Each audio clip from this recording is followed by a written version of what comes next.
Ouais, je suis Salut, avec toi. salut, Ah bah salut oui, tout Ali, le il a monde. n'importe quoi. Comment ça Salut. va? Bonjour. Salut, est-ce que vous Bonsoir. allez bien? Donc j'espère que tout s'est bien lancé, que tout s'est lancé correctement. Désolé pour le petit retard. Voilà, on fait un petit live, donc comme on avait prévu... Ah, attends, oula. Ok, là ça déconne, je sais pas.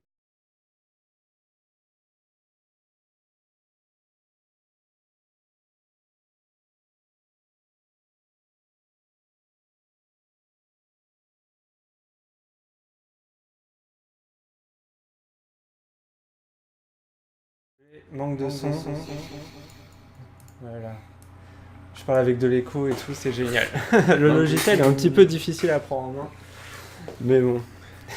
Ok, on est lancé. Normalement c'est bon là, le live va fonctionner, mais désolé pour tous les problèmes de son qu'il y a eu. Est-ce que là, déjà, on nous entend bien au niveau des gens qui sont ici, là, sur le chat avec nous? Ouais. Vincent, tu nous entends bien? Ouais. Dylan, Mathieu, Nickel. tout va Ouais, bien? pareil. Voilà, on va commencer du coup les présentations. Là, le thème, c'est la méta-vidéosphère. Et du coup, qu'est-ce que c'est la méta-vidéosphère? La méta-vidéosphère, c'est toutes les réflexions qu'il y a autour de ce média Voilà, c'est ça. qui est la vidéo sur Internet. Et il y a beaucoup de choses à prendre en compte parce que c'est mine de rien un média qui est encore jeune. Voilà, c'est ça. Faut C'est tout la faire. vidéosphère qui réfléchit à elle-même. Et ça vient d'où, vidéosphère, Dylan, ce terme? Alors, en fait, le terme a été trouvé par un mec qui s'appelle Phil, de son pseudo, Manu. Qui devait être là hier soir, ce soir, mais qui n'est pas là.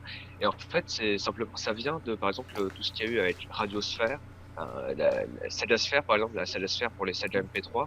Et on a adapté ce terme pour les vidéos sur Internet. Parce que, simplement, on imagine que même s'il y a un monopole de YouTube, eh bien, on pense au compte Dailymotion ou même Vimeo, qui Mhm. peut être assez intéressant pendant donc voilà. Ouais, exactement. Donc voilà, c'est pour désigner un petit peu tout ce qu'il y a autour de la vidéo sur Internet. Et du coup, justement, Dylan, toi, t'es avec nous parce que t'as t'as plusieurs succès à ton actif. T'as Oh, débloqué. c'est tout de suite. Donc, Non, mais disons, vas-y, oui, explique-nous d'une tout. manière générale, il y a quelques semaines, donc il y a 2 semaines, plusieurs semaines, d'affilée que je fais quelques articles sur un petit peu ce qui se passe en termes de news par rapport à la vidéosphère. J'avais fait ça, par exemple, par rapport à le passage de Natou dans On n'est pas couché, ou encore en réaction à ce qui s'était passé lors de la ville de Paris.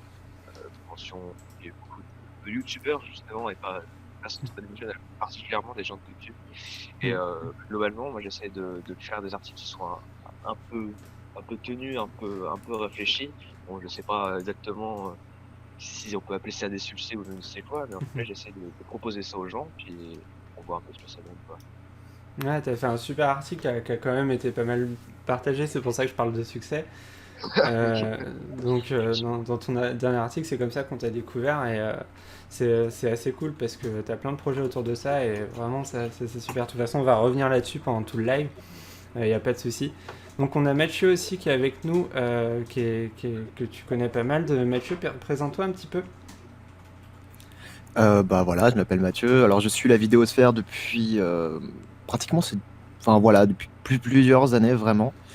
Et c'est un média que j'apprécie vraiment tout particulièrement en opposition justement à tous les médias contemporains qu'on trouve aujourd'hui, type radio. Bon, ça c'est différent, mais voilà, je suis énormément la vidéosphère et donc voilà, je suis les travaux de Dylan et voilà, Donc, c'est comme ça, tout ça. vous êtes un petit peu ensemble dans une espèce de petit réseau que vous êtes formé. Oui, Exactement, ouais. c'est-à-dire qu'en fait, on bosse. Alors, c'est un réseau, mais justement, on va dire, c'est vraiment c'est juste un réseau où enfin, on mélange des gens qui réfléchissent à la vidéosphère. Par exemple, je peux citer Emstal, qui avait fait un très bon article aussi sur la vidéosphère. Et globalement, en fait, voilà, on rassemble des gens. Le groupe n'a pas vocation d'être une instance particulière ou voilà, à En tout exister cas pour par l'instant. lui-même pour l'instant. Mais bah, on est juste là, on prend à peu près toutes les personnes dont on voit qui réfléchissent un peu sur le média et bah, on essaie d'avancer tout doucement dans cette réflexion, comme tu l'as dit, qui est encore jeune, puisque le média est encore jeune. Ouais, voilà. Et on a aussi, enfin, Vincent Tim, pour le pseudo, qui est sur YouTube depuis pas mal de temps, que je connais aussi depuis pas mal de temps maintenant. Et Effectivement. ouais, qui est aussi à l'origine d'un projet qui s'appelle Nimé, c'est ça? Nimé Ouais, Corp. Nimecorp, ouais.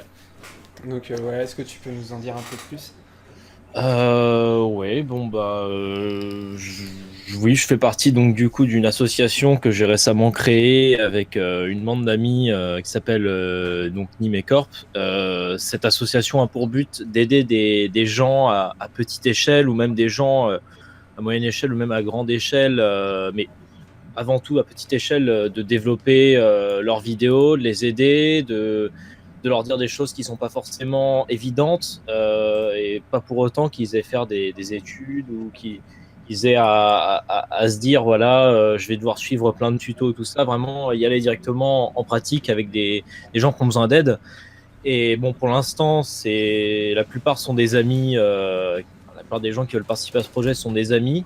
Mhm. Mais il faut savoir que le projet ne touche pas uniquement donc la vidéo. Parce que, bon, ça va être le sujet qu'on va voir ce soir, c'est surtout de la vidéo, mais mon projet aussi touche aussi tout ce qui est musique, internet, la photo, le dessin, enfin le multimédia en quelque sorte, enfin le vaste, tout ce on peut sortir de sa tête grâce à tout ce qui est la créativité, tout ça. Et voilà, et ça va être, c'est quelque chose je suis en train de lancer avec des amis. Pour l'instant, on n'en est qu'à nos débuts, mais on veut pas non plus promettre gros non plus, parce qu'on n'est pas non plus des pros, tout ça, ce genre de choses là. Mais voilà, c'est un petit projet qui me tient beaucoup à cœur et que j'ai envie de mener à bien. Voilà. Ouais, c'est un truc vraiment bien, mais justement, tu vois, le côté vidéosphère est Ouais. intéressant ici, parce qu'il n'y a pas que de la vidéo, mais tout peut s'inscrire plus ou moins dedans, Ouais. aussi, même au niveau de la musique. Je me rappelle que tu parlais aussi de la musique, mais aussi un petit peu dans le sens où ça peut servir justement d'autres vidéastes, le fait que d'autres gars fassent de la musique, ça peut être des échanges intéressants aussi à ce niveau-là, parce que de toute façon, Internet, voilà, c'est du multimédia, et c'est un truc qu'il faut pas oublier. Et du coup, Oui. Bah voilà, et puis ce qui est bien, c'est que y a même des gens qui veulent faire partie du coup de l'association, qui veulent même carrément lancer des chroniques autour de la musique, des chroniques vidéo sur YouTube autour de la musique. ouais. J'en parlerai pas plus parce que voilà, mais grosso modo, voilà, c'est quelque chose dont on va retrouver, on va beaucoup retrouver, dans nos productions entre guillemets, quoi. C'est à la fois les productions des personnes, mais en même temps la nôtre, parce qu'on on va y mettre un peu de nous. Voilà, ça va être de l'entraide, mais on veut pas non plus genre accaparer toute l'image du truc. On veut pas être comme un moustache ou un bagel. Ouais, bah ouais. Mais je ne dis pas que c'est mauvais, au contraire, j'aime beaucoup leurs travaux, tout ça, mais l'idée de laisser le contenu à la personne, mais comme je suis demandé juste une petite outro à la fin, un peu comme ce que fait par exemple le JDG ou Karim Debache pour Avec le Nesblog. Nesblog. Ouais, d'accord. Ouais, c'est Peut-être aussi, intéressant. on Ouais. pourrait rapprocher cette initiative de la vidéothèque d'Alexandrie et de leur forum, par exemple, Ouais, d'une certaine manière. Ouais, c'est ça, ouais. Après, moi, je suis pas trop, mais je vois un peu, ouais, c'est à peu près ça. Mais là, c'est vraiment, enfin, nous, on va même essayer d'aller plus loin que ça. C'est-à-dire qu'on veut vraiment développer une plateforme, faire quelque chose qui est super rare en France.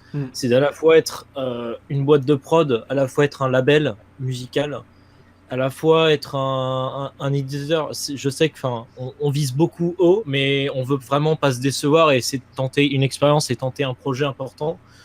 Pour l'instant, on va rester qu'une association, on va pas non plus genre parier à 100% dessus, parce que ça peut très bien tomber du jour au lendemain. C'est un pari risqué, mais moi j'ai envie de jouer le jeu et d'être d'essayer là-dedans et de voir comment ça peut se mener. Mais quand je vois beaucoup de petites structures, de petits, par exemple, des labels musicaux qui sont devenus super populaires aux États-Unis, qui maintenant ont carrément développé d'autres trucs à côté. Franchement, c'est comme ça. Ouais.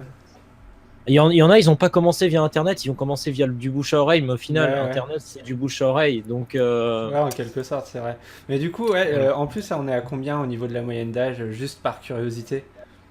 Alors, ça serait entre 15 et 25 ans. 15 et 25 ans, ouais. Et toi, t'as quel âge? Moi, j'ai 17 ans. Voilà. Ouais, voilà. Voilà. Dylan, t'as 19, c'est ça? Ouais, 19, moi, oui. Et Mathieu, toi? Aussi pareil. 19 Pareil, ans. C'est 19 ça, ans. Ouais, ça, c'est tout est Ouais, c'est ça, assez 19 ans. jeune. C'est voilà, c'est Ouais. que des jeunes qui sont là-dedans. C'est rare qu'on soit les Peut-être plus vieux les, dans un euh, truc, nous. Ouais, J'ai c'est envie de vrai. dire, les initiatives qui viennent de la vidéosphère, ça vient avant tout de personnes qui ont grandi avec, qui les plus à même d'appréhender les codes et d'appréhender un petit peu ce qui se passe dedans. Ouais, c'est ça. C'est vraiment une place que je considère que les jeunes doivent prendre. Et forcément, au début, on commence petit, on n'a pas beaucoup, on a beaucoup d'ambition, on n'a pas forcément beaucoup de moyens. Mm. C'est justement en visant haut, et comme l'a rappelé Vincent, c'est que finalement, nos prédécesseurs à notre âge, à une certaine époque, ils ont commencé aussi comme ça avec les moyens de l'époque, Ouais, et c'est ils sont clair. arrivés parfois à des sommets à force de persévérance et de talent. Et il faut bien commencer quelque part. Ouais, Après, exactement. un Vas-y. exemple tout bête, on a eu un représentant de France Télévisions il y a quelques temps dans mon école, Ouais. et il a fait un truc tout bête. Il a demandé qui est-ce qui a regardé la télé pendant la semaine. Alors, tu as eu une dizaine, quinzaine de bras se lever. Et tu as demandé qui était sur Internet dans la semaine, regarder une vidéo. Ouais. Et là, tu as forcément 100% des gens qui ont levé la main. Ouais, bah Et ouais. la majorité de la salle, c'était des personnes qui avaient une vingtaine. Voilà, on est vraiment tous concernés. Il y a vraiment toutes ces personnes qui ont grandi là-dedans. On est vraiment né avec ce médium Ouais. dans les mains. C'est-à-dire que voilà, on a vu apparaître ce médium pour Dylan, Vincent et moi en tout cas, on l'a vu y apparaître à nous entre 10 et 12 ans. Vraiment là où on commence à se construire, à appréhender un petit peu les médias, comment est-ce que ça se construit, comment est-ce qu'on peut justement se renseigner.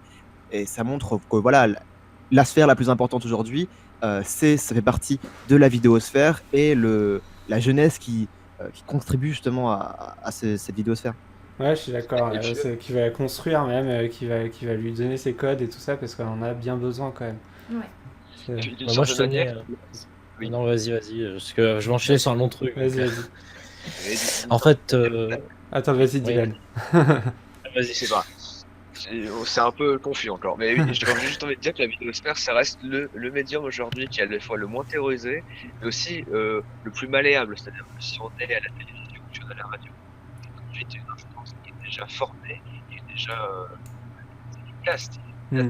Pour les gens, les gens qui arrivent à la télévision, à la radio, c'est des gens qui en soi fait beaucoup d'études et qui ont été cooptés. C'est-à-dire qu'en fait, c'est des gens qui sont déjà dans le milieu qui les ont ratés. Alors que Internet, il y a ça évidemment que Ouais. si t'as le tout d'Antoine Daniel ou voilà, ça t'auras forcément une sorte de cooptage, mais t'as encore la possibilité par toi-même de réussir à grappiller simplement à rentrer dans des sphères d'influence, en tout cas d'avoir un certain succès. Et c'est ça aussi, je pense, qui est très motivant au sein de la vidéosphère. Ouais, je suis d'accord. J'avais coupé. Ouais, je suis d'accord. Et on va dire un petit coucou au chat. Merci Ouais. à ceux qui sont là. Merci Culture Moi et tout ça. Il y a Dreamer qui dit depuis quand Vincent Tim il fait des trucs? Depuis longtemps maintenant. Ouais, mais j'ai été souvent dans l'ombre ces dernières années, vu à plein de choses qui sont accumulées, mais Ouais. faut pas se dire que ça y est, on est parti, on s'est absenté pendant quelques années et on peut pas se dire on peut repartir. Enfin, voilà, grâce à Internet, on peut repartir de zéro et on peut se relancer sur des projets si on a appris de ses erreurs, tout ça. Ouais, je suis Ce qui est pas d'accord. forcément la même chose sur la télé ou sur la radio, ce genre de choses là. Ouais, c'est Le- ça, c'est vrai le- que ça c'est important. On peut rebondir facilement. Vas-y. Le meilleur exemple que je pourrais donner sur une personne, bon après, je suis pas non plus quelqu'un qui la défend au machin, mais il y a bien des personnes qui ont remarqué que, attention, sujet qui fâche, tout ce qui est Dieudonné, tout ça, c'était un mec qui était super bien respecté à une époque. Ouais. Il s'est pris une masse de trucs dans la gueule, il a dit des mauvaises choses et il a réussi à se lancer sur Internet. Ouais. et Je- puis- Mais il redescend aussi vite qu'il est monté d'un côté aussi. Oui, Enfin, après, oui, parce que après, il a reforcé sur les choses qu'il fallait pas dire. Enfin, après, Ouais, voilà, ouais, c'est un autre débat, je veux pas trop en parler là-dessus. C'est un peu particulier. Ouais, Voilà. c'est spécial, mais Et bon. justement, Est-ce que Vincent, me semble-t-il que dans le pseudo, quelque chose, tu faisais pas des sortes de vidéos avant là. Explique-moi un peu ce que tu faisais avant, parce que moi, il me semble-t-il que je t'avais déjà croisé sur Internet avant que Alors, l'initiative. Alors avant, de 2012 à 2014-2013, j'étais beaucoup avec tout ce qui était la bande de jeunes podcasteurs, qui était tout ce qui était Les Ballonnets, Totalement Tom, Seb Lafrite, tout ça. Et je faisais beaucoup de contenu un peu en mode... pas non plus du... Parce que moi, je crois que j'étais le seul dans la bande à pas faire du podcast, parce que c'était pas trop mon truc. J'étais souvent le gars qui passe bin, tout ça, et que faut passer à autre chose. Et du coup, je faisais 2-3 petits sketchs, mais sans plus. Je faisais des zappings et des vidéos assez marrantes. Mais après, voilà, il y a eu cette époque-là. Et puis, j'ai fait donc un grand break. Et je suis passé sur quelque chose d'un peu plus, on va dire, des sketchs un peu mieux écrits, un peu plus sérieux. Mais en dehors de tous ces amis-là, à qui je ne parle plus vraiment. D'accord, ok. Ça va vite. D'accord, Ça. je me dis, tu fais pas mal de réalisations avec Totalement Tom, je crois. Enfin, Voilà, je me disais c'est bien, ça. C'est je ça. permettais, ok. Mais le souci maintenant, c'est que, par contre, ça, c'est un problème que sur Internet, quand on est perdu de vue, ça restera toujours collé à mon image. C'est que pour l'instant, tout le monde pense que je suis toujours en mode je parle tout le temps à Tom, ce qui n'est pas du tout le cas. Je ne lui parle plus jamais, enfin plus vraiment, et ça c'est un peu gênant en fait. C'est comme si en fait t'es considéré comme le sidekick de quelqu'un pendant toute ta vie. Ouais, forcément. C'est une image qu'il faut s'habituer. Enfin, faut s'habituer à avoir cette image, et c'est relou à un moment, mais c'est pour ça qu'il y a des choses, des fois, quand on a envie de lancer des projets, ce genre de choses-là, des fois, ça nous aide à se détacher un peu de cette image-là. Et voilà, enfin, voilà. Ok. D'accord. Du coup, là, on parlait justement des projets dans lesquels vous vous lancez. Et moi, j'ai une question par rapport à ça. Comment est-ce que, du coup, vous en êtes arrivé là? Comment est-ce que vous vous êtes dit, finalement, il manque peut-être quelque chose, ou j'ai quelque chose à apporter en plus par rapport à ce qu'il y a actuellement? Est-ce que c'est venu d'une réflexion vraiment poussée? Enfin, par rapport à vos projets, j'aimerais bien savoir un peu plus. Je sais pas, par exemple, Vincent, toi avec Nimé, comment est-ce que t'en es venu à avoir envie de créer ce projet-là? Bah en fait, c'était tout simple. L'idée de vouloir lancer un groupe où tout le monde se partage les tâches, ça m'est venu il y a très longtemps, et j'ai essayé de lancer ce genre d'idée plusieurs fois, mais à chaque fois, soit j'étais pas très très mature à l'époque pour bien gérer le truc, ou encore l'idée avait totalement changé, au genre de choses-là. Et je me suis dit, bon, maintenant je vais arrêter de faire des choses qu'il ne faut pas faire. Je sais qu'est-ce qu'il faut que je fasse. Et j'ai envie de relancer ça, et aussi parce que maintenant j'ai des exemples et j'ai des choses qui me donnent envie de le faire. Alors qu'avant c'était plus, ouais, je suis avec mes potes, c'est tout. Enfin, on se donne un nom pour notre bande de potes, c'est tout. Maintenant, il y a plus des idées de projet du style développer quelque chose de plus important, et même limite que ça devienne mon futur métier. T'as envie de pérenniser en fait ton média. Voilà, c'est ça, ouais. C'est vraiment grosso modo, enfin pour l'instant, voilà, je le dis, je veux pas me mettre à 100% dedans. Je vais toujours faire je vais plus travailler mon avenir professionnel, mais si jamais mon association prend beaucoup plus en plus d'importance, forcément j'arrêterai mon travail ou même mes études pour me mettre à 100% là-dessus. Ouais. Bah ça c'est un truc, nous c'est, enfin, globalement, hein, c'est ce qu'on a fait. Il y a Axel Joubert qui nous dit, d'ailleurs, Totalement Tom, les Ballonnets font partie des premiers youtubeurs que j'ai connus vers 2011. Moi j'ai envie de lui dire, dis donc, t'es arrivé tard sur internet. Après, ça dépend de l'âge, hein, ça dépend de l'âge. Ah oui, non, mais moi je suis choqué, c'est de voir enfin, j'y pense comme ça là-dessus, mais moi qui regardais tout ce qui était Cyprien, tout ça, à l'époque, quand il s'appelait Monsieur Dream, ouais. En 2009-2010, j'étais encore, enfin, je crois que j'étais plus petit que les gens qui regardent actuellement ces vidéos, quoi. Ouais. Parce que là, le public actuel de Cyprien, c'est quoi? Ça doit être 12-13 ans. Ouais, je sais pas. Moi, j'en ouais. avais. Peut-être un peu plus vieux que ça, hein, je pense. Ouais, je pense Cyprien, que c'est peut-être quand un même petit peu plus vieux. Ouais. Moi, j'ai Alors, appris ça qu'il doit était être en peut-être plein dans Cyprien le truc, en Gaming. fait, Ouais, peut-être. Cyprien Gaming, ok. Ça, c'est autre chose. C'est parce qu'il y a Squeezie surtout sur Cyprien Gaming, Ouais, ça c'est rapporte ça. une bonne flow Ouais. Ouais, c'est ça. de près. Ouais, c'est clair. Bah ouais, mais enfin, du coup, j'imaginerais pas, enfin, dans 10 ans, des gens qui vont voir Cyprien qui font ouais, bah, je regardais ça, j'avais 12 ans. Hmm. Déjà, enfin, je parle encore un peu de moi, je suis désolé de prendre la parole Ouais, là-dessus. Enfin, Ouais, je prends tout le live là, bientôt, ce sera plus la chaîne de Junk Food Factory, ça sera une filière. Mais ce que je veux dire, c'est que. Oui, c'est ça. Mais ce que je veux dire, c'est que Cyprien, moi je regardais ça quand j'étais tout petit, et je rêverais vraiment de le voir un jour et lui dire comme quoi je regardais ça à 9-10 ans. Ouais, je comprends, j'avoue. À Moi, l'époque de Dailymotion, enfin, j'essaie d'imaginer sa réaction, ça serait en mode comme ça, enfin. le coup de vieux, Alors, le il coup faut de vieux savoir, horrible. moi, personnellement, ça m'est arrivé de rencontrer récemment quelqu'un que je suivais depuis des années, Ouais. qui était sur Dailymotion, qui s'appelle Thomas Hercouet, et qui officiait avant sur Dailymotion sous le pseudo Mid22, il faisait des vidéos de piano. Et je suis retombé sur lui comme ça sur YouTube, alors que je l'avais abandonné pendant un temps son travail comme ça. Ouais. C'était vraiment très très étonnant de voir simplement cette personne en vrai, alors qu'en réalité c'est une personne que je suivais depuis 2006. Donc là j'avais une petite dizaine d'années, de voir un peu l'évolution, le parcours, et au final comment il a pu peut-être influencer peut-être, ne serait-ce que 1% de ce que je suis actuellement, mais l'influence que ça peut avoir sur le long terme YouTube, c'est quelque chose qu'on n'a pas encore aujourd'hui. On n'a pas encore de regard assez Ouais, c'est assez vrai. grand sur YouTube pour le savoir, mais c'est évident que l'influence qu'ont des gens comme par exemple Fanta et Bob qui accompagnent les enfants, beaucoup d'enfants, beaucoup d'adolescents, de jeunes adultes au quotidien de par leurs vidéos, de par leurs let's play. Ça va être un peu les Dorothées de notre génération. Ouais, j'avoue, c'est Ouais. vrai que c'est pas con ça. Et moi, je me rappelle, il y a pas longtemps, là, je suis tombé aussi sur. Ah, d'ailleurs, les gens dans le chat, n'hésitez pas aussi, parce que on a vous voyez l'écran du chat, il est derrière nous. Ouais. Alors, ce Ouais. que vous pouvez faire aussi, c'est envoyer sur ouais. Twitter avec le hashtag apérocast, et en plus, du coup, Ah, là, il voilà. pourra apparaître sur le live, ça sera plus pratique, même pour la rediff. Ça pourrait être vachement mieux.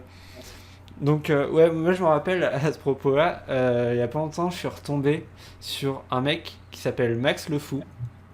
Ah oui, ah ça c'est un vieux ça. Et ouais, et Max le Fou, c'était le site sur lequel j'allais, c'était un site .free.fr qui était fait avec des iframes dans tous les sens et des tableaux et tout ça, et dessus il y avait ces parodies de chansons Dragon Ball ou Zelda qu'on pouvait télécharger en MP3, et je kiffais trop ça, mais j'étais en 5ème quoi. Et j'avais ça sur ma clé USB MP3, tu vois, et j'écoutais ça en boucle, ça fait que je suis retombé ouais. dessus, et je me suis dit, putain, le mec existe encore, et aujourd'hui, il a une chaîne YouTube, quoi. Et il y a ses parodies sur YouTube, et il fait des let's play. Moi, je suis en train de me rendre compte que ma vie, elle est un peu triste. Ah ouais. Parce que si moi, j'avais un mec qui m'a influencé quand j'étais petit sur Internet, vraiment, c'est genre Pen of Chaos. Ah oui. Mais je sais pas pourquoi, Ah. j'ai pas spécialement envie de le rencontrer ou de lui parler.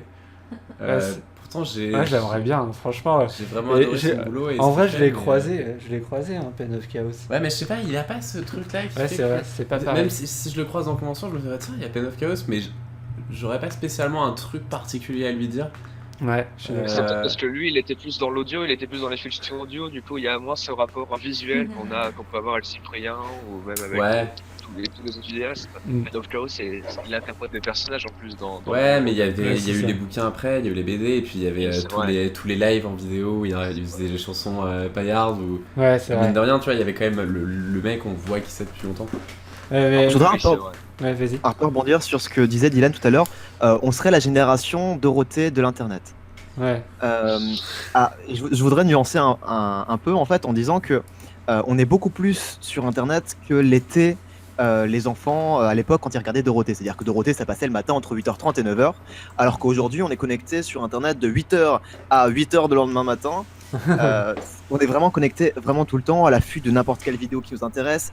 Et je pense qu'il y a encore un feeling qui est complètement différent du Dorothée, parce que voilà, à l'époque il y avait déjà, c'était Dorothée, c'était vraiment la génération Dorothée en tant que personne. Là c'est plutôt la vidéosphère en généralité, pas une personne visée, enfin en tout cas j'espère. Non, Ouais, bah moi, après, je sais pas. parce que Vas-y. justement, on a à la fois cette impression de, c'est pas une nuance, tout d'abord c'est plus une confirmation ou une amplification, ça serait que on passe beaucoup plus de temps sur internet que devant la télé à regarder le Club Dorothée, enfin, qui regardait le Club Dorothée.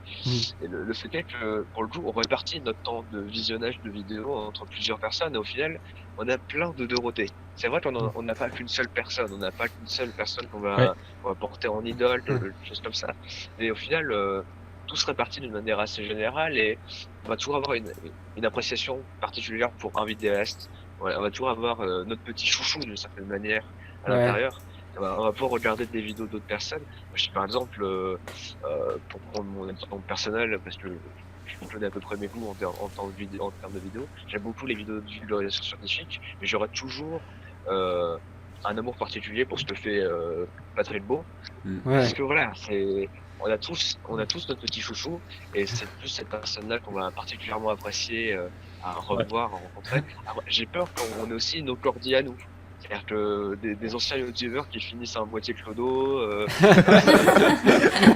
Il y a moyen, hein. Je sais pas, c'est possible. Mais, bon. Mais Patrick Beau. Norman, là, il a un bon potentiel de clodo avec ses cheveux, hein, mais. Mais le pauvre, franchement, c'est une image que Robin Camar a partagée il y a pas longtemps.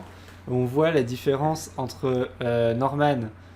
2011 et 2015. Ouais, et c'est vrai que ça fait peur. Et j'espère qu'il va bien, mais c'est vrai qu'il a l'air malade. Moi, c'est pas qu'il est mal. Moi, j'ai eu des échos. Bon, après, c'est pas le sujet. Après, ça ne voit que lui. Mais apparemment, il prend des substances pas très légales. On part sur le potin là. C'est sans doute ça. C'est la moi, j'ai podcast, du Nord, c'est dans le Nord, il y a du maroilles. Ça, c'est certain que le maroilles, ça fait des effets sur les gens. Oui, bon, il y a ça. On l'avait bien remarqué dans la vidéo Bienvenue chez les Ch'tis 2 du Velcro, mais ça va loin encore. Mais voilà, il y a des histoires comme ça, et ça, on va pas le pardonner. Il y en a, ils sont un peu en mode sex, drugs and rock'n'roll, quoi. Alors c'est un peu dommage sur le média, quoi. Ouais, on aurait pu se détacher de ça et couper. Ouais. Parce qu'en fait, oui. C'est un peu un truc qui vient généralement quand tu penses au côté bling bling, jet set et tout. Et ça veut dire que s'ils sont là-dedans, c'est qu'ils ont cette image-là. Ouais, bah après, en vrai, ça nuancé, mais ça donne cette image-là. Quand tu traînes à Paris un petit peu, moi j'ai fait des soirées dans des écoles et tout ça, avec des gens qui avaient un peu de thunes et tout. Et je me sentais vraiment à part dans certaines de ces soirées parce que il y a plein, on ne sait pas le sujet, bon, il y a plein de drogues qui sont assez banales. Donc voilà, mais bon, on va pas s'étendre là-dessus et ça va devenir l'apérocast PMU, le PMUcast. À la limite, je peux te proposer de revenir sur la question que tu as posée Aiko, pardon, c'est ça, non, je me souviens plus les Aiko. Ouais. Aiko, pardon. Sur les réflexions, comment on en est arrivé à nos projets. Ça histoire de un peu. Personnellement, alors moi mon projet particulier c'est que j'écris des articles à la fois contextuels donc par rapport à l'actualité, mais en ce moment je suis en train de préparer beaucoup d'articles que j'appelle plus théoriques sur simplement comment fonctionne YouTube, Dailymotion, quels sont les éléments qu'on peut caractériser, comment on peut les définir par des exemples, tout ça, histoire d'avoir un peu une approche plus théorique mais aussi avec beaucoup d'exemples évidemment. Et comment j'en suis venu à ça? J'ai toujours l'impression, parce que j'évolue dans un milieu qui est assez traditionnel, qui est celui de la cagne littéraire, en tout cas dans les études. Donc on a quand même des professeurs qui, pour eux, après 1930, c'est déjà très obscur, c'est le futur pour eux. C'est vrai.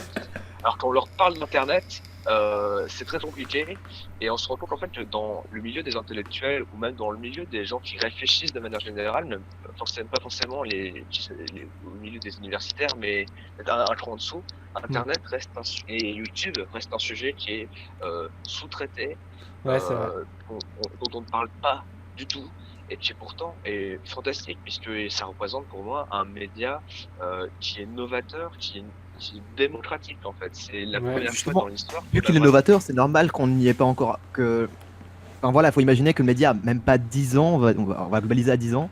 Voilà. C'est normal encore qu'on n'enseigne pas ça dans les livres d'histoire. Ouais, pour l'instant, évidemment.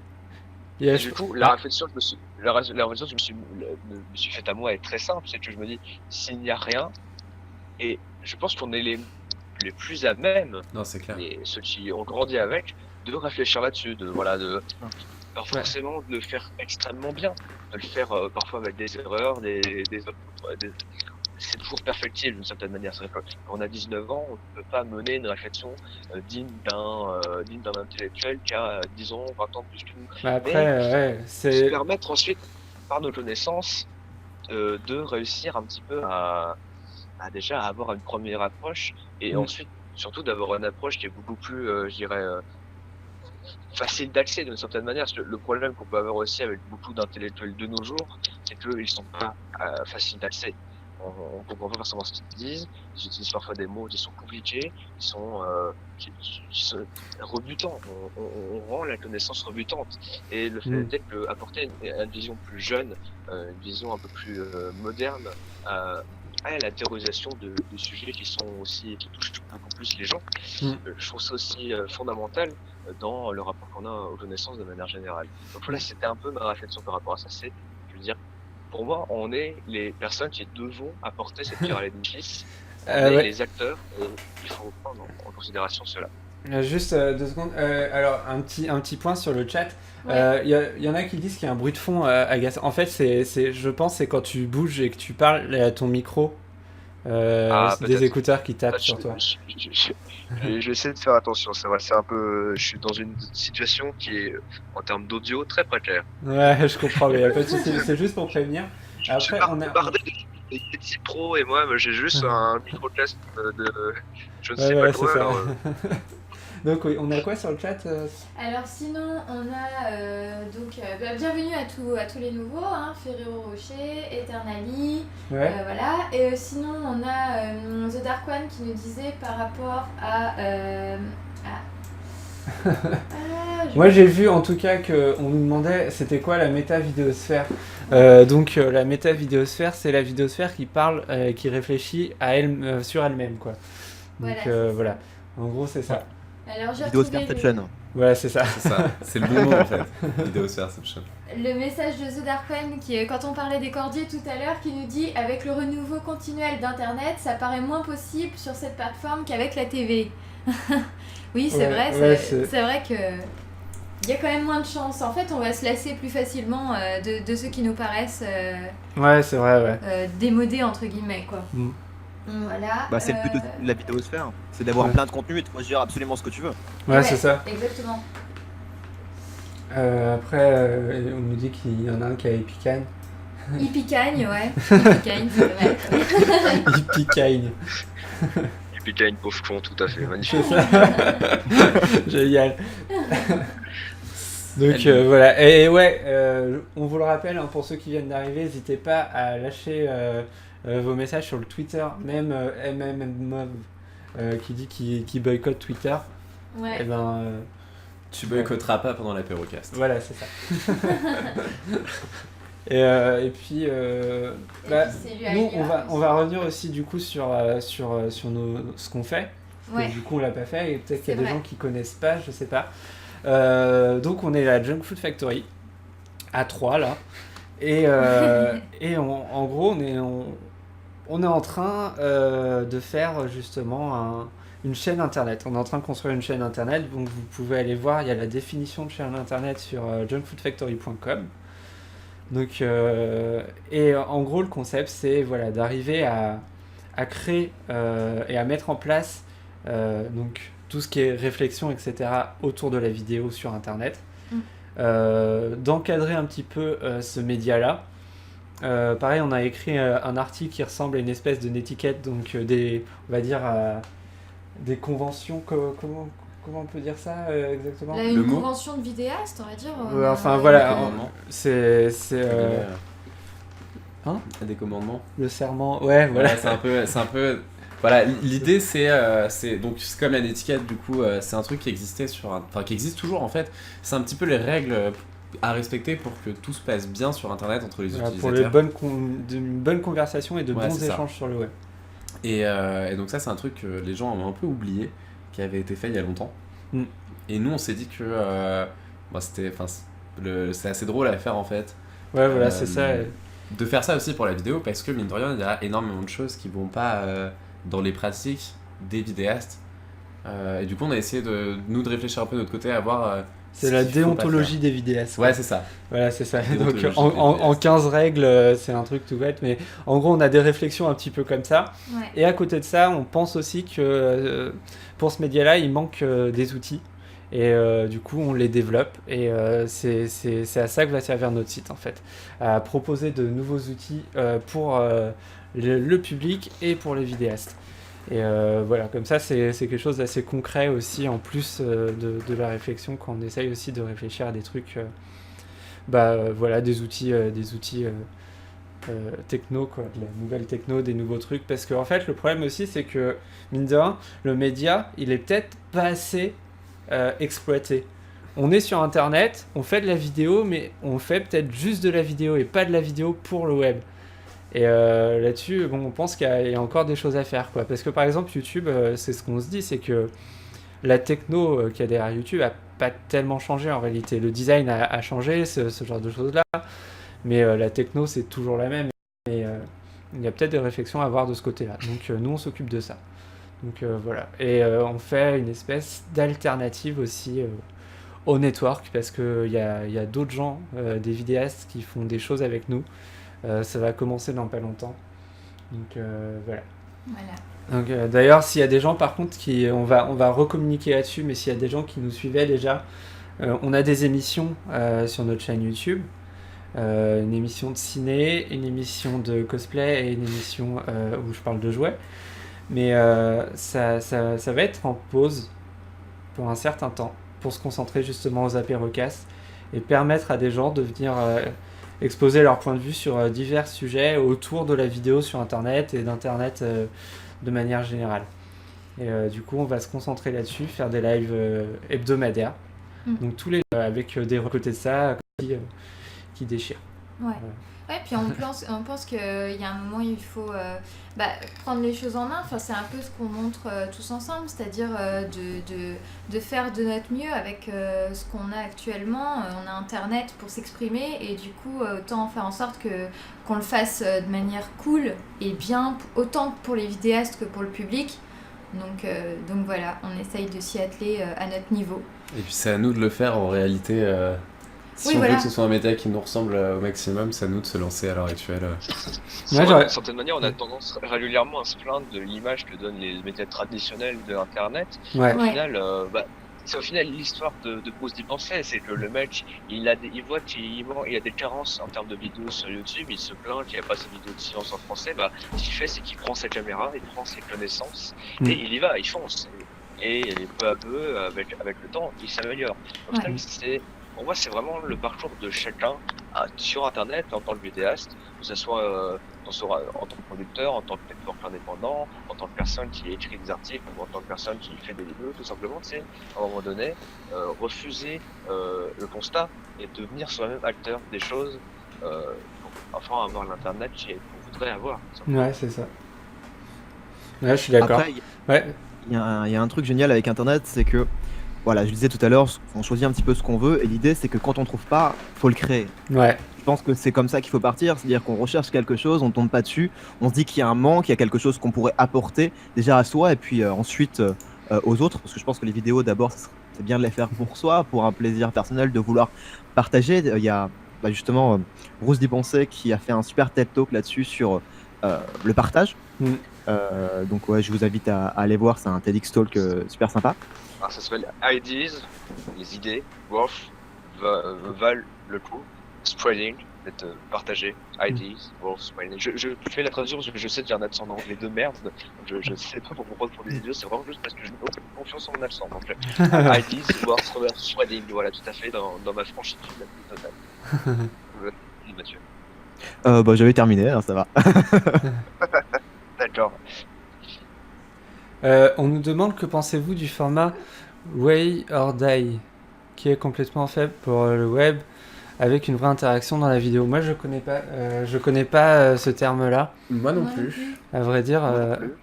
Donc, J'en ai croisé des Way or Die, mais est-ce que je vais réussir dans ma tête à retrouver ce que c'est? C'est une chose que je ne promets pas. Là, je vais essayer de regarder. Way or Die, une fiction interactive de Simon Buisson. Ah oui, Bienvenue dans Ah, c'est un week-end l'enfer. d'intégration, ok. Ah oui, oui, week-end d'intégration hors die. Oui, c'est Ceux qui avaient le son, Ah ouais, ouais. site. Ouais, j'ai vu ça. Désolé d'ailleurs pour les grosses basses sur le chat, du coup, sur le live. Mais ouais, hors die, j'ai vu le truc. Après, le problème de ça, c'est que des week-ends d'inté, bon, on a pu en voir et que le côté, ouais, il y a des morts et tout.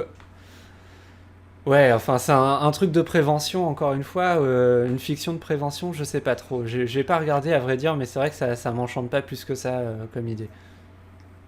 Alors, The Dark One qui nous dit non, mais Wire Die, c'est un court-métrage interactif avec plusieurs angles, plusieurs cams. Ouais, j'ai vu ça, mais il y avait déjà eu un truc interactif pour les dangers d'Internet qu'il y avait eu sur le web, où on voyait... de la gueule de ce truc-là, parce que c'était Ouais. marrant, l'acting avec le dessert, tout ça. Ouais, c'est ça. Ouais, il y avait déjà eu un truc un peu dans ce délire-là. Oui, c'était Nat Écoute qui a fait ça. Mais le format avec l'utilisation des multiples caméras peut être intéressant pour le web. Carrément, mais les multiples caméras, ça existe aussi dans les lives, par exemple. Ouais. Les lives YouTube et Dailymotion, et même Twitch, on peut le faire, mais avec plusieurs liens, quoi. C'est un peu galère. Bah, mais c'est déjà prévu. Ça tombe bien parce que le sujet est vraiment marrant parce que c'est ce que je suis en train d'étudier actuellement dans mon stage. Ouais. En fait, on m'a mis sur l'initiative de faire des vidéos en 360 degrés. Voilà. Donc, honnêtement, j'étais en train d'en parler tout à l'heure avec quelqu'un qui était à mon stage par rapport à tout ça, que l'ambition était vraiment cool, Ouais. que l'idée de faire du 360, ça peut changer encore quelque chose dans le cinéma, et que là, on a la réalité virtuelle qui arrive, tout ça, et que ça va vraiment bousculer peut-être. Et que c'est pas la même chose que la 3D. La 3D, c'est juste un gadget qui nous donne juste une sensation en plus, qui a toujours été essayé de se relancer tous les 10 ans, mais à chaque fois qu'il fait un gros bid. Là, la 360, c'est plus intéressant et honnêtement, même en profiter. Et là, on revient. Et je. Je dis juste que par rapport à Internet, si effectivement c'est un type de vidéo qui peut n'exister que sur Internet, puisqu'elle nécessite l'interaction du spectateur à travers la souris. Ouais. Faut oublier quand même que sur Internet, il y a beaucoup de contenus amateurs qui ne peuvent pas se permettre de tels investissements en termes de matériel. Un projet pour Internet, oui, mais à nuancer quand même. Après, ça va se démocratiser, mais je pense que quand justement ça sera un petit peu moins cher, etc., tous ces trucs-là, ça pourrait être intéressant quand même, c'est sûr. Ouais, parce que c'est toujours ça le problème, c'est qu'au début ça sort, c'est pas accessible au grand public, et on a bien vu avec Internet, tout ce qui avant était inatteignable, elle le devient de plus en plus, et on peut l'utiliser. Et même à l'heure actuelle. Rien que la vidéo, en fait. Ouais, même si on voulait faire c'est ouf. Le nombre de maintenant, quand je vois tous les youtubeurs qui sont tous achetés le 600D de chez Canon, et le 600D pour son prix possède une qualité énorme. C'est un DSLR qui est super accessible et qui change vraiment la qualité de vidéo d'un vidéaste, parce que ça n'a rien à voir avec un caméscope qu'on peut avoir pour 500 €. Vraiment, les réflexes maintenant sont un peu au-dessus niveau équilibre de prix. Et oui, les prix baissent. Les GoPro, pareil. À la base, c'était des caméras sport. Maintenant, tout le monde en achète pour faire de la vidéo, du vlog ou ce genre de choses-là. Les compacts aussi s'améliorent. Les smartphones. Il y a Harddisk. C'est un truc de ouf maintenant. Il y avait Harddisk qui a fait une vidéo sur les smartphones. Maintenant, les smartphones, tu peux carrément changer tous les paramètres dedans. Tu as des applis qui sont super complètes, qui peuvent te faire une putain de caméra. Moi, je suis toujours étonné par la qualité qui est fournie par mon iPhone, qui est vraiment énorme. Ouais, c'est vrai. Ça change de ouf, mais même par exemple, niveau des logiciels et tout ça aussi, il y a un truc justement qu'on sous-estime un petit peu, je trouve, et qui est vraiment un truc de dingue. Pourtant, c'est tout ce qui est broadcast, streaming, etc. C'est un truc qui était inaccessible il n'y a pas si longtemps que ça, parce que avoir une régie de direct, c'est un truc qui coûte excessivement cher normalement, rien qu'à la télévision, etc. Et aujourd'hui, tout le monde peut avoir sa petite régie avec son PC, ses petites cartes d'acquisition, et bim, il stream, tu streams ce que tu veux, quoi. Ça, moi qui fais des études là-dedans, j'ai remarqué ça, c'est super inaccessible de se choper une table de mixage vidéo et audio. Ouais, bah ça coûte la peau du cul. Et d'euros. C'est vraiment le... Ouais, et après, faut aussi rajouter le fait d'acheter des moniteurs, tout ça.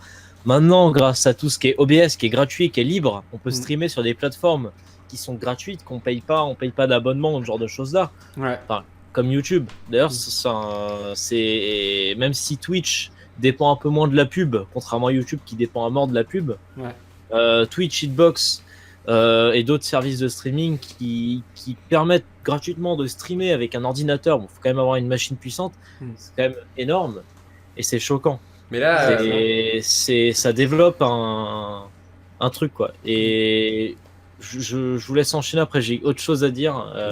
Vas-y. Du coup, parce que là on parle surtout matériel et software et tout ça, mais même au-delà de ça, rien qu'en termes de connaissances, ouais, c'est vrai. ce qui est disponible sur internet c'est ouf. Et genre, on parlait de la 3D, mais en vrai, là on sait à peu près tous comment faire de la 3D. Et en vrai, si on se penche dessus une semaine ou deux, on peut faire un truc maison pour faire une vidéo en 3D vraiment propre. Ouais, c'est vrai. Et ultra simplement en fait. Parce qu'on sait comment ça marche. Ouais, c'est vrai, on a les infos. Bon, l'intérêt de le faire. Il y est plus vraiment. Mais si on voulait, on peut.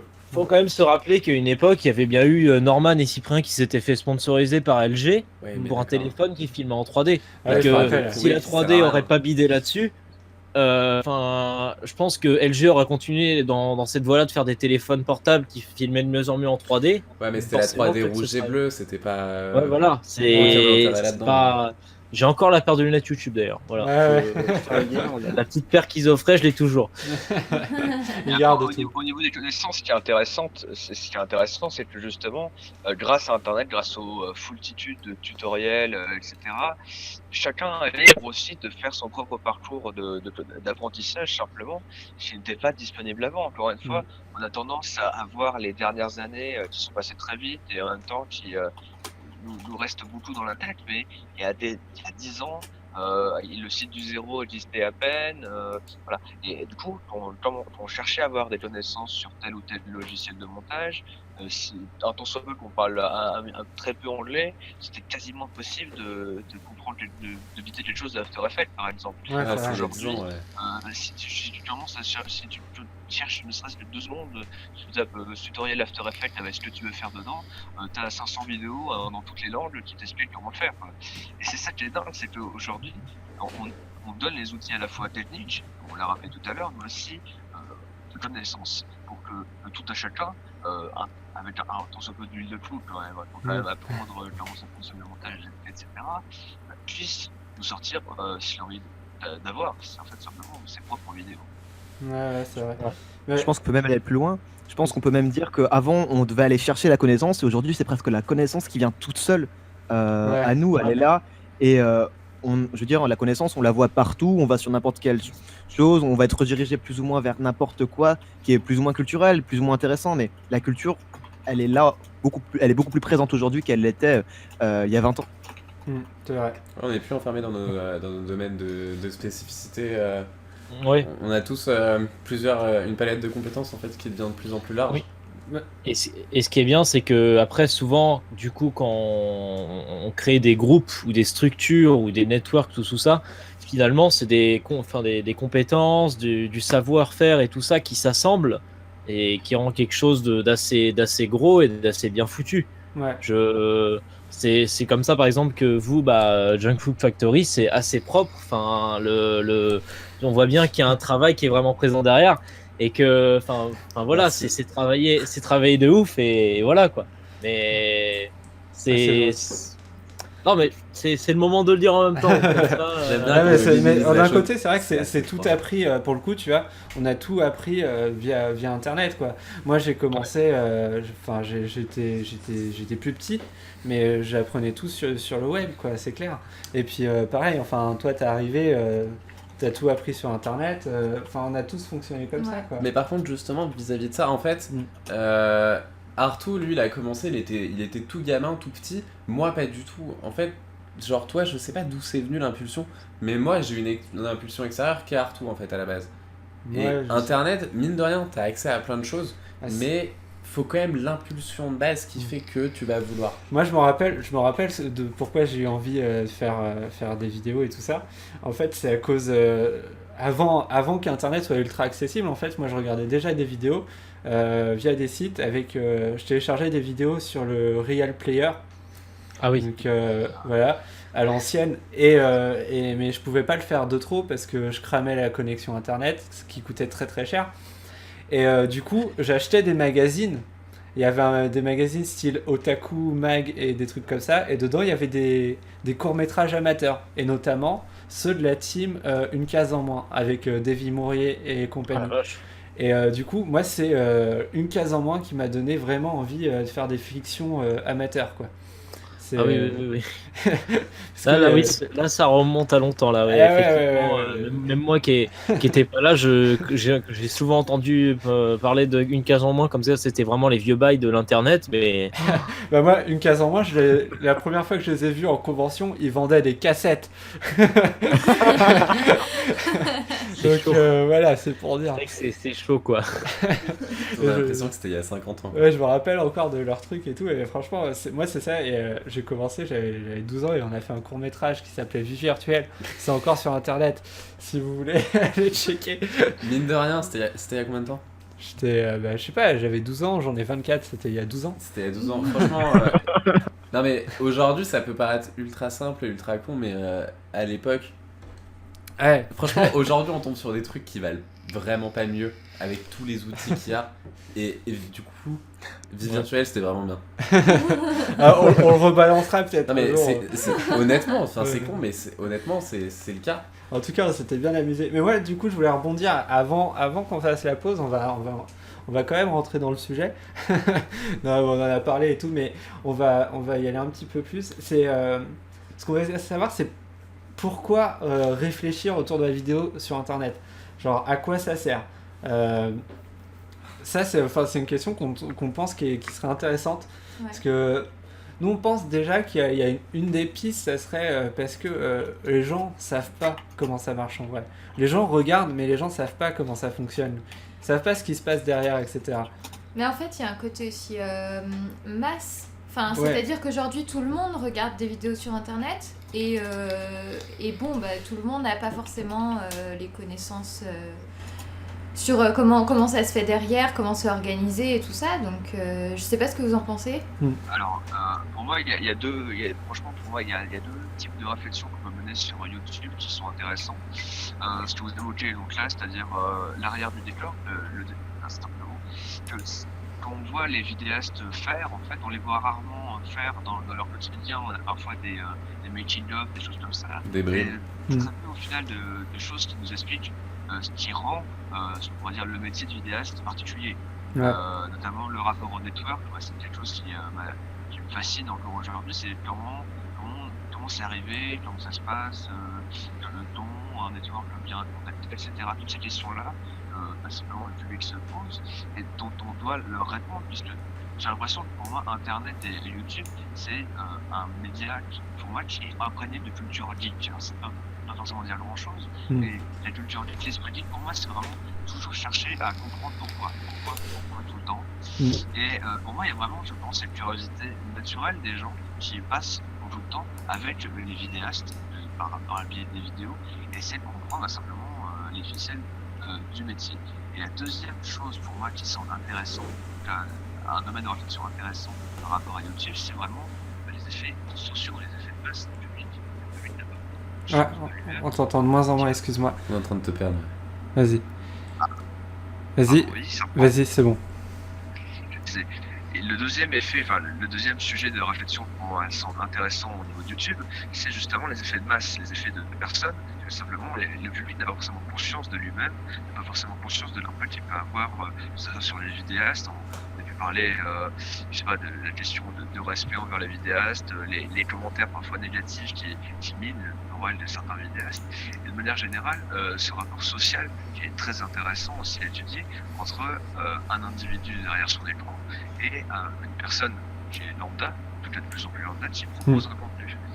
Et pour moi, il y a ces deux sphères-là, derrière le décor, mais aussi donc, le domaine de la production et le domaine de la réception. Ouais, c'est vrai.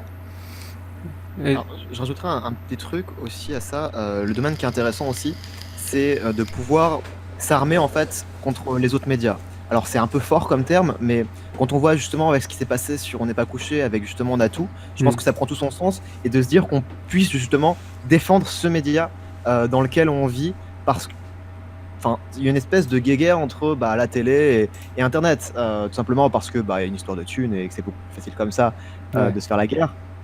Donc je pense il faut aussi apprendre aux gens à comprendre pourquoi est-ce qu'ils sont là, pourquoi c'est bien aussi d'être là, et pourquoi au contraire, pourquoi les défauts aussi de ce média, justement pour pouvoir s'enrichir toujours dans cet esprit de connaître ce médium, justement pour pouvoir un petit peu se défendre, parce que j'ai l'impression que les attaques envers la vidéosphère, elle est un petit peu unilatérale. C'est-à-dire que la TV, par exemple, attaque assez régulièrement la vidéosphère, mais il y a très rarement des contrebalances par rapport à ça. Ouais. Après, je suis d'accord, c'est intéressant. vas-y. On n'y avait pas pensé en préparant, parce qu'on l'a préparé très vite, mais on n'avait pas pensé en préparant le live. Mais c'est vrai que de trouver justement des armes, se dire que le fait de communiquer, de réfléchir autour de ça, etc., ça peut aussi donner des armes contre, ou en tout cas pour défendre le média, c'est assez intéressant. Ouais, vas-y Vincent. Moi, ce que je voulais dire, c'est que les seuls vidéastes qui ont réagi qui sont contre la télé, qui le mettent bien en avant, c'est pas parce qu'ils veulent défendre Internet. Ah mince. Ah, je crois qu'il y a eu un petit plantage, je ne sais pas. C'est pas pour défendre Internet. En connaissance de cause, il y en a certains qui sont très connus, dont on attend souvent leurs vidéos, qui mettent beaucoup de temps à sortir. Je ne dirais pas non. Qui ont eu de certaines expériences avec la télévision. Du coup, c'est plus une influence par rapport à ça, et c'est pas forcément parce que oui, je veux. C'est plus une pensée pas de haine non plus, mais quelque chose, c'est une mauvaise histoire qui s'est passée par rapport à cette personne, et cette personne, du coup, en profite pour dire à tout le monde, n'allez pas trop machin. Enfin voilà, il y a des gens qui sont comme ça, mais c'est quand même cool que en globalité, en généralité, Internet ne pense pas comme ça, et que, Ouais. Après, moi, je défends pas non plus la télé parce que je suis vraiment contre beaucoup de choses, mais il y a certaines choses sur la télé que j'apprécie beaucoup, et que la télé, il y a certaines chaînes qui aiment Internet et qui renvoient la balle à Internet, et inversement, et ils s'échangent, et ils sont contents. Je prendrais par exemple France 4. Datagueule, par exemple. Oui, Datagueule. On est plus des pigeons. J'aime pas trop cette émission. On a un copain qui s'est fait. Il y a eu des soucis avec cette émission. Ouais, bon, moi, en tout cas, moi franchement, j'aime bien, et France 4, c'est la chaîne qui montre bien que on peut très bien qu'on peut agir avec Internet, et en même temps être ami avec Internet, en même temps faire de la télé, quoi. Et ce qui me fait plus rire dans l'histoire, c'est que France 2, qui est la première chaîne à dénigrer tout ce qui est nouveau, tout ce qui est jeux vidéo, Internet, tout ce qui est nouvelle musique, entre guillemets. En même temps, ils ont pas de chance. Ils ont le mec de Télématin avec William eux. Lémergie. Ils ont William Lémergie. On en parle tout le temps. Et Laurent Ruquier qui choisit très bien ses chroniqueurs à chaque fois. Donc forcément, ils sont pas aidés à ce niveau-là. Pardon, ça a coupé. Ouais, pas de souci. Mais le gros souci, c'est que je comprendrai jamais cette logique de chez France Télévisions. Il y en a un qui est pour, et il y en a un qui est contre. C'est pas les mêmes équipes, mais pourtant c'est la même maison, quoi. C'est la même famille, c'est le même truc, ça pourrait, je sais pas. Dis-toi juste que le mec de France Télévisions qui est tout en haut, il change, il se fait virer par le président, et il change ultra régulièrement, et du coup comment tu veux qu'il y ait une cohésion derrière, alors que c'est tellement instable tout le temps, les têtes elles changent tout le temps, tu vois, dès qu'il y a un souci, clac, la tête elle change, changement de président, le mec il se fait virer, tu peux pas avoir une cohésion. Tu vois, tu peux pas avoir, ils peuvent pas bosser tous ensemble sous la même manière, c'est pas possible. Nous, après, chez Junk Food Factory, on a une position au niveau de la télévision qui est quand même assez sévère, parce que je pense que c'est une position qu'on doit tenir en fait pour l'instant sur le web, parce que on peut faire tellement plus de trucs en fait sur Internet. Il y a des valeurs qui sont tellement plus saines à la base, hein, que je pense qu'il faut rester là-dedans et se dire que quand même globalement la télé par rapport au web c'est un peu de la merde.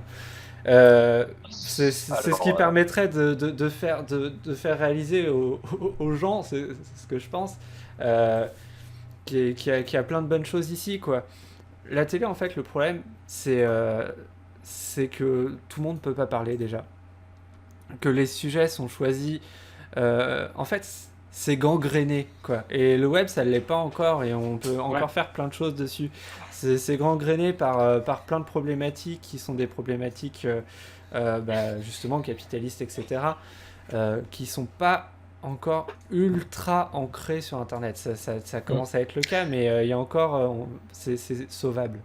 Il y a une différence entre la télé et Internet, c'est que la télé choisit et enfin comment dire, vend des entre guillemets slots pour la pub qu'ils doivent choisir, et du coup s'ils vendent un truc ils sont obligés d'assurer quelque chose, alors que sur Internet c'est pas nous qui choisissons ça, et peu importe la pub avant, ça peut très bien arriver que par exemple on regarde une vidéo qui est en train de critiquer le dernier Fallout, et juste avant on a la pub de Fallout 4 qui disent achetez le jeu, tout ça, ça peut... Contrairement à la télé où on peut pas vraiment faire ça, quoi. C'est parce que les pubs sont choisies. Et je pense que c'est là-dessus qu'il y a une sorte de, entre guillemets, auto-censure, je sais pas, des sujets, et que ça revient à la pub, quoi. Je pense qu'il doit y avoir une histoire par rapport à ça là-dedans. Alors, je suis d'accord, mais il n'y a pas que la pub, il y a aussi, parce que la pub, ça commence à être le cas quand même sur le web. Je pense qu'il y a des choses à rebondir, mais il y a aussi tout... il y a des lobbies, etc., qui sont très implantés dans les médias, on va dire les vieux médias, les médias plus classiques, etc. C'est encore des problématiques qui sont bien plus poussées et qui sont très très présentes, bien plus que ce que les gens veulent lire. Il y a des gens qui pensent que quand on parle de lobby, on parle de complot. Alors que les lobbies, c'est un truc qu'on apprend en école de commerce. Ça existe. Et c'est classique. C'est à chaque fois. Et du coup, la télé, c'est bien plus que juste des problèmes de publicité. C'est ça qu'on pense, tu vois. C'est la verticalité, en fait. Ouais. Après je pense qu'il faut... Vas-y Dylan. Enfin, le fait est que c'est une position intéressante, celle que tu essaies de développer, c'est-à-dire que au lieu de montrer ce qu'il y a de bof, de nul sur Internet, sur les vidéos, sur la vidéosphère, on va oser montrer le positif, on va oser montrer le rapport, voilà, on va pouvoir réussir à parler de science sans problème sur Internet, alors que la télévision, on dirait c'est pas sorcier. Ce genre de logique comme ça, effectivement, la télévision s'accorde beaucoup plus de censure d'une certaine manière, puisque il y a une logique de rentabilité même sur les chaînes publiques. Après tout, si on a mis le jour où tout a basculé dans les cases qui sont majoritairement regardées par les personnes âgées et les personnes qui sont sous influence, pour ensuite leur mettre le petit pub sur l'escalier, l'escalier. Il y a tout un système, si vous voulez, il y a tout un système de rentabilité sur les chaînes publiques qui est affolant. Par exemple, il faudrait en parler un petit peu, ce qui s'est passé ce week-end. Moi, j'étais aberré par ce qui s'est passé à la télévision. Du rabâchage constant. On entretient la peur des gens pour qu'ils restent devant l'écran. Même s'ils n'ont pas d'informations, c'est pas grave. On va leur mettre du sensationnel, on va leur mettre du voyeurisme, on va faire jouer les pulsions les plus basses. Tout ça pour que l'audimat reste là, pour que l'argent reste là. Il y a des logiques qui sont... Il n'y a pas tout à acheter à la télévision, il y a des choses très intéressantes, mais il faut aussi montrer sur Internet, même s'il y a des logiques aussi capitalistes très importantes. Moi, je parlais beaucoup, par exemple, des marques de high-tech qui vont aller chercher directement les youtubeurs qui parlent de leurs produits pour peut-être influencer de manière plus ou moins... venez à Video City. Venez à Video City. Le type. Voilà, exactement ça. Mais effectivement, il y a encore des youtubeurs qui sont pour moi indépendants ou qui se prétendent indépendants malgré... Parce qu'en fait, il y a ce rapport très distancié, comme l'a montré Vincent, des youtubeurs par rapport à la pub, en fait. C'est-à-dire que simplement, on a l'idée que le mec qui va faire une vidéo qui va défoncer Fallout, par exemple, il va pas décider la pub. Il va pas décider... il va simplement, il y a le monde de la pub qui va lui assurer un revenu, Ouais, c'est ça. voilà, par AdSense, par les networks, et il y a le monde des youtubeurs qui va balancer sa vidéo pour recevoir ensuite l'argent, le fameux argent des abonnés. Mais Ouais. c'est deux sphères qui sont intermédiées par le network, et justement le network permet d'une certaine manière, ou YouTube permet justement cette transparence. Il permet simplement que les deux milieux ne soient pas mélangés, de ne pas interférer de manière assez dégueulasse comme tout se passe dans les autres médias, pour Mm. permettre relative indépendance pour ceux qui le souhaitent. Mais Parce là, le qu'on truc, peut c'est que aussi c'est en comme ça parler. pour le moment, quoi. C'est ça aussi le truc, c'est que c'est quelque chose qui peut pas durer quand même, d'un côté. Moi, je pense qu'il va falloir sérieusement trouver des alternatives à la publicité, parce que c'est quelque chose qui va pas durer. Le problème, c'est que j'ai l'impression que pour beaucoup de vidéastes, la publicité, c'est un peu un truc magique il sait pas trop pourquoi, mais ça lui rapporte du fric. Et des fois, t'as un petit peu cette impression-là. Tu dis, je gagne de l'argent par la publicité, Ouais, personne paye, c'est gratuit. mais comme ça, voilà, bien, c'est gratuit. On tout sait est pas, bon. c'est de l'argent qu'on me donne. T'as un peu cette impression-là, alors que non, les mecs qui font de la pub, le but c'est qu'il y ait des gens qui aillent acheter leurs produits, etc. Quoi. C'est quand même quelque chose d'assez Il y a toujours concret, la même logique derrière. la Après, publicité. le fait est qu'il n'y a pas forcément le même rapport. Hein. Je me souviens par exemple des polémiques qu'il y avait eu autour des partenariats de Diablo X9, qui étaient en fait une grande partie de ses revenus, ou même selon les partenariats qui, de manière générale, avec certains youtubeurs, les placements de produits qui sont présentés comme des placements de produits ou parfois de manière un peu plus sournoise.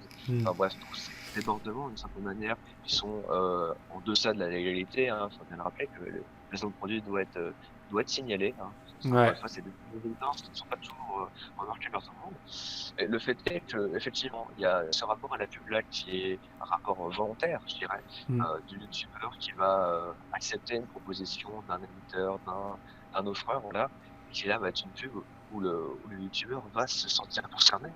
Il va avoir un rapport, je le dis, qui n'est pas distancié, mais qui est vraiment direct. Et justement, ce petit truc magique qui est AdSense, qui est le médium, qui va fournir un revenu de la publicité. Justement, on nous dit du revenu de la publicité parce qu'on ne sait pas, c'est opaque. On ne sait pas ce qu'il y a dedans. On pourrait très bien foutre des trucs pour des arnaques de casino à l'intérieur on ne sait pas trop. Ouais, c'est vrai. Là, Après, le fait est que dans l'histoire, et encore une fois, il y a eu deux grands revenus pour les trucs un peu culturels comme ça, la publicité et tout ce qui est mécénat. Et c'est vrai qu'aujourd'hui, sur Internet, on avec aussi les Tipeee, cette logique-là qui commence à monter avec Tipeee, avec les crowdfunding qui sont au final le mécénat moderne. Ouais. Et est-ce qu'il faudrait peut-être commencer à réfléchir à d'autres solutions? Je ne sais pas. En tout cas, moi, je pense que ça peut être intéressant de réfléchir à d'autres solutions. Nous, on y pense. On donnera plus d'infos sur ces trucs-là, mais on y réfléchit. On espère. Enfin, le but, c'est pas de tout garder pour nous, c'est de voir comment ça marche et de le diffuser après, quoi.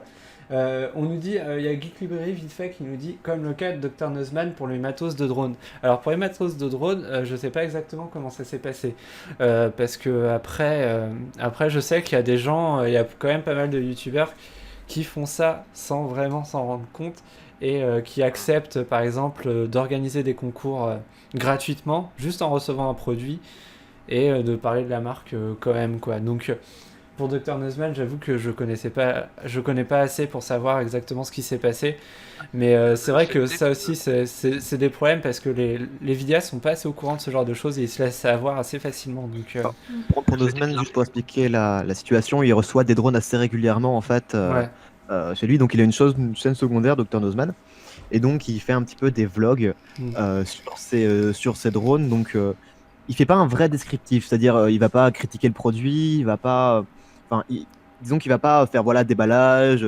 tel ou tel composant, enfin voilà, c'est pas son truc de faire quelque chose de technique. Il va juste s'amuser avec, il va dire ouais ok ça marche pas, et au revoir monsieur dame. Vraiment c'est ça. Et donc il reçoit du coup énormément de cadeaux comme ça, des petits drones comme ça, et volontairement il va le mettre sur sa chaîne parce que lui ça lui produit du contenu avec quelque chose de nouveau. Et puis d'un autre côté, lui il a un petit joujou qu'il peut garder, c'est sympa. Donc il a tout est gagné, et derrière lui ce qu'il voit c'est ouais je fais pas de pub pour la marque finalement en fait, je fais juste que m'amuser avec un jouet que j'aurais pu acheter dans le commerce.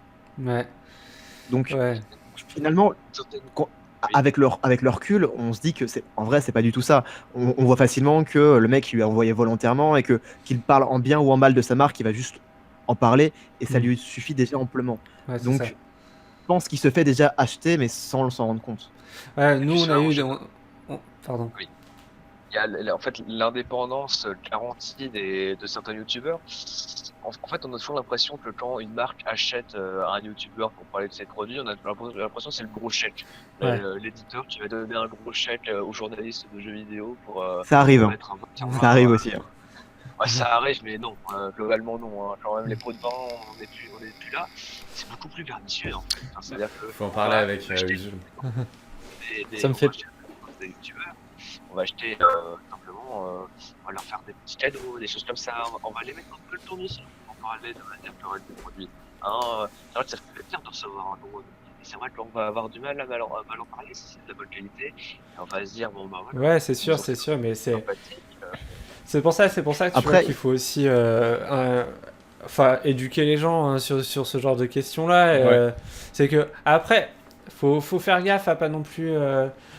Ça peut être marrant de parler d'objets si jamais tu les aimes, etc. Faut juste savoir ce qui se passe derrière. Nous, on a été contactés pour faire des concours pour des marques dérivées, enfin pour des produits dérivés de licences connues, style comics, etc.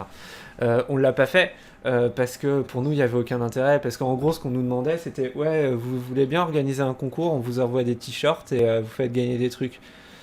En soi franchement à ce moment là on n'avait pas besoin de ça, on s'en foutait et puis on l'aurait peut-être fait si justement ça aurait été une vraie publicité et que les mecs étaient francs là-dessus avec un contrat etc et qu'on aurait pu si on avait pu en parler également quoi. Mais c'est ça en fait, c'est qu'il faut. Côté transparence. Ouais, voilà, faut de la transparence, faut pas être idiot, faut savoir ce qui se passe. Salut Sylvie. Et Après- du coup, voilà. Je pense que humainement, on va forcément être attiré. Quand on produit quelque chose, on est content d'être récompensé. Alors certains se suffisent des commentaires, des appréciations qu'ils peuvent avoir, et d'autres, bah, il va leur falloir un moyen pécunier parce que voilà, ils veulent en faire leur boulot. Ouais, c'est ça. Donc forcément derrière, il va forcément y avoir un placement de produit, de la publicité, enfin quelque chose d'intrusif dans la vidéo qui aurait pas dû apparaître de façon normale. Je pense que le mieux, c'est pas de couper justement ce placement de produit parce qu'au final, il est inévitable, on peut pas l'enlever. C'est comme ça que à moins qu'on change sur la totalité du monde économique moderne, c'est-à-dire que le monde vit sur on est capitaliste. C'est comme ça que ça fonctionne, on fait de la pub, les gens achètent, et voilà, c'est comme ça que marche l'industrie. Si on arrête ça, il n'y a plus d'industrie, il n'y a plus d'économie. Ouais. Tant qu'on n'a pas donc- trouvé une autre solution viable. Voilà, en C'est tout ça. cas, voilà. Donc, tant qu'on n'aura pas changé de monde économique dans lequel on est, ça va continuer. Alors, je pense que, en tout cas, de mon point de vue, le mieux, c'est surtout d'éduquer les personnes qui vont le voir plutôt que de forcer les gens derrière à dire voilà, je ne veux pas que tu fasses ça dans tes vidéos parce que je trouve ça éthiquement pas correct. On pourra pas l'empêcher. Et de toute manière, ce serait mal placé de le faire parce que on vous dit coucou, j'ai un chèque de 10 000 € pour vous si vous mettez 10 secondes de cette application sur votre vidéo, qui refuserait. Ouais, ça dépend de. Enfin, franchement, qui refuserait? Moi, je pense que. Il y a des moyens de négocier ces contrats-là en fait. Avant de dire sûr. tout simplement non et tout, dit ouais non mais ça comme ça c'est mort, je vais pas le cacher, je vais pas par exemple ou rien que le signaler en début de vidéo. Normalement c'est écrit, dans la loi, quoi. c'est dans la loi. Si la vidéo est courte, je sais plus exactement la durée, mais en gros la plupart des vidéos sur internet sont concernées. Il y a un carton en début de vidéo qui indique qu'il y a un placement de produit dans la vidéo. Au maximum, faut dire aussi quel est le partenariat, donc la marque qu'il y a derrière. Et après, la vidéo commence. Sur un vidéoclip, c'est sur toute la durée de la vidéo, faut qu'il y ait une pastille qui indique qu'il y a un placement de produit. Le petit P là. Hein Ouais, voilà, le le P petit là P. sur le rond blanc, le blanc, ouais. Ouais, c'est ça, exactement. Et si c'est un long métrage, à la fin, il y a marqué tous les placements de produits qu'il y a à l'intérieur. C'est comme ça, donc pourquoi les gens le font pas? C'est ça aussi le truc. C'est que... C'est pour ça aussi que le média est jeune, c'est-à-dire qu'il n'y a rien qui l'encadre. Ouais. Quand on regarde par exemple ce qui se passe sur les droits d'auteur, c'est un exemple hyper bateau, mais voilà, ce qui s'est passé sur les droits d'auteur, il n'y a absolument rien qu'encadre. C'est des petites lois à la con qui essayent d'encadrer ça vraiment de manière complètement aléatoire. Ça marche pas du tout, et surtout que comme YouTube est américain, c'est américain, donc on s'en fout de la législation française. C'est pas que c'est pas encadré, c'est que c'est encadré selon les lois de YouTube. Ouais, c'est ça. ça en fait. YouTube, c'est vraiment, faut pas oublier que c'est une société, c'est une entreprise YouTube, hein. C'est pas les bienfaiteurs du monde, je sais pas quoi, qui envoient des planètes sur Internet en Afrique. Là. Ah bah non. C'est des gens qui cherchent le profit d'une certaine manière. Quand on voit des mecs, quand ils voient des mecs qui font des vidéos où ils mettent impunément, même pour faire de la critique ou même pour faire de l'analyse des bouts de films, eh ben, ça plaît pas à leurs partenaires. Et ça, faut pas l'oublier aussi, et que, à mon avis, c'est ça qui est problématique aussi à l'intérieur de ce média, c'est que on parle quand même d'un média où les acteurs de ce média portent le nom d'une compagnie, des youtubeurs. Ouais. La télévision, c'est un moyen. Il y a des marques de télévision, mais globalement, il y a une idée, c'est la télévision. De même que le cinéma, voilà, tu as plusieurs types de salles de cinéma, tu as plusieurs productions, studios de cinéma, mais globalement, tu as une idée, c'est le cinéma. Là, aujourd'hui, on a un concept qui est la vidéosphère, mais qui est largement, très largement dominé par YouTube aujourd'hui, qui est une compagnie. Ouais, mais ça, c'est pour ça. Je pense que ce genre de truc, ça peut changer justement si les réflexions se multiplient. On va faire une petite pause pour revenir d'attaque après. On va mettre une chanson qui a été faite là, qui est sortie cet après-midi, en fin d'après-midi, qui a été faite par Mister Yeye. Donc ça parle justement des attentats qu'il y a eu ce week-end. Donc nous on a bien aimé, on voulait vous la passer là pour la musique de ce soir. Ça s'appelle Nous n'avons pas peur de vous et c'est le Mister Yeye. On se retrouve juste après, on vous fait des bisous. Salut, à tout de suite.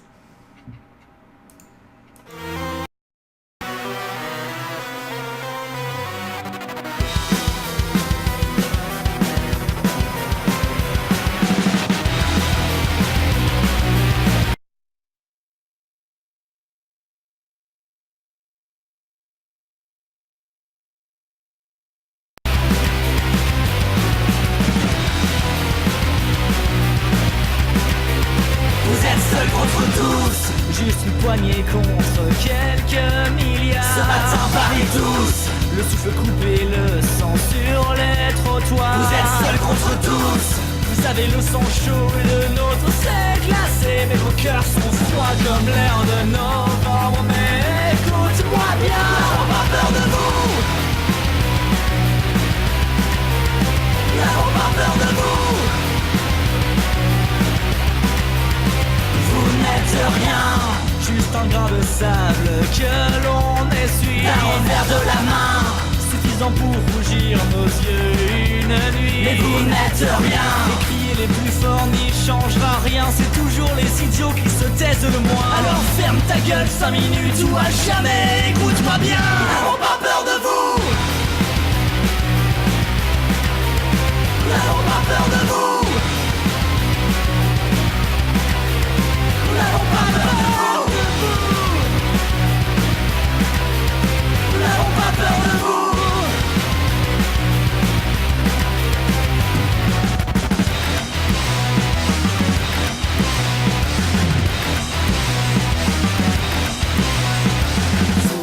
Vous êtes déjà condamné. Juste une tache d'encre rouge de plus sur l'histoire de l'humanité. Vos gesticulations seront bientôt révolues. Le temps vous écrasera. Vous ne durez pas éternellement.